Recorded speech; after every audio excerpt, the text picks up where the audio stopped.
महाराष्ट्राचे उपमुख्यमंत्री तथा राष्ट्रवादी काँग्रेस पक्षाचे नेते अजित पवार यांच्या दुःखद निधनाची बातमी समजतात राज्याच्या राजकारणावर शोककळा पसरली आहे। या पार्श्वभूमीवर राष्ट्रवादी काँग्रेस पक्षाकडून गाव बंदची हाक देण्यात आली आहे। उपमुख्यमंत्री अजित पवार यांचे लाडके आमदार म्हणून ओळख असलेले कोपरगावचे आमदार आशुतोष काळे यांना ही दुःखद बातमी समजतात ते तत्काळ बारामतीकडे रवाना झाले आहे। अजित पवार यांच्याशी असलेले निकटचे संबंध आणि राजकीय मार्गदर्शनामुळे आमदार काळे यांच्यावर या घटनेचा मोठा आघात झाला आहे। आज आमदार आशुतोष काळे यांच्या मार्गदर्शनाखाली राष्ट्रवादी काँग्रेस पक्षाच्या वतीने अजित पवार यांना भावपूर्ण श्रद्धांजली अर्पण करण्यात आली।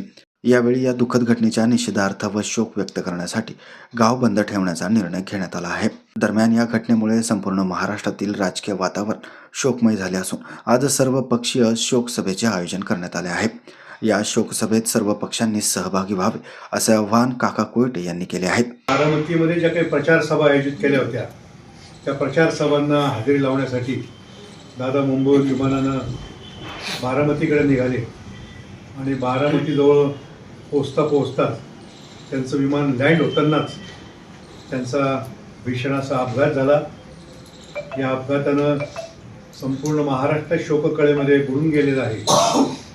आपल्या सर्वांचे नेते आशुतोष दादा हे तातडीनं त्यांच्या अंत्यविधीकरता रवाना झालेले आहेत। आपल्या कोपरगावमध्ये देखील मी सर्व व्यापारी बांधवांना कोपरगावकरांना आवाहन करतो की आज सर्वांनी आपापले दुकानं आपापले व्यवसाय आपापले व्यवहार बंद ठेवून अजितदादांना श्रद्धांजली अर्पण करावी।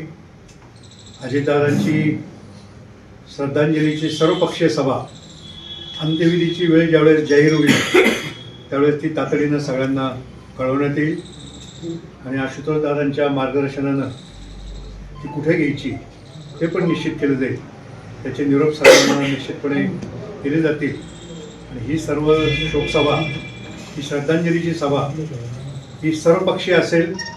सर्व पक्षाच्या नेत्यांनी सर्व पक्षाच्या कार्यकर्त्यांनी सर्व जाती धर्माच्या लोकांनी या श्रद्धांजली सभेमध्ये जी काही वेळ जाहीर होईल त्यावेळी हजर राहावं उपस्थित राहावं अशा प्रकारचं मी आवाहन करतो आणि कोपरगावच्या राष्ट्रवादी काँग्रेस पक्षाच्या वतीनं माननीय आशुतोष दादा काळेंच्या वतीनं काळे कुटुंबांच्या वतीनं मी त्यांना भावपूर्ण श्रद्धांजली अर्पण करतो।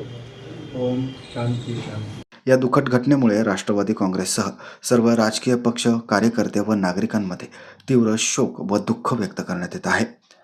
माझं गाव चॅनलसाठी स्वप्नील कोपरे, कोपरगाव।